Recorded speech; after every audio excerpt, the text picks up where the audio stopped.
দেখুন, আমি তো সংখ্যালঘু ভোট পাওয়ার জন্য কোনো আবেদন করিনি। ববি হাকিমদের রাজনীতি মুসলমানকে মুসলমান বানিয়ে রাখার রাজনীতি, মুসলমানকে মনুষ্যত্বের মর্যাদা না দিয়ে তাদের ভোটার বানিয়ে রাখার রাজনীতি।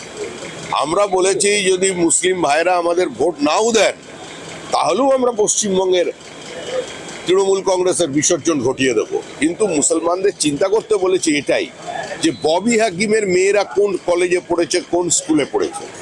পশ্চিমবঙ্গে যারা এই মুসলিমদের সেন্টিমেন্ট নিয়ে, তাদের ব্লক ভোট নিয়ে রাজনীতি করেন, তারা একবার চিন্তা করুন যে তাদের বাড়িতে সন্তান সন্ততির সংখ্যা কত, আর নেতা যারা আছে ফিরহাদ হাকিম, সিদ্দিকুল্লাহ চৌধুরী কিংবা এখন জাভেদ খান, এদের সন্তান সন্ততির সংখ্যা কত, আর কোথায় পড়াশোনা করেছে, কে তাদের ছেলে মেয়েদের মাদ্রাসায় পাঠিয়েছে। একজন মুসলমান নেতার নাম বলুন সারা ভারতবর্ষে যার ছেলে মেয়ে খারিজি মাদ্রাসায় পড়েছে।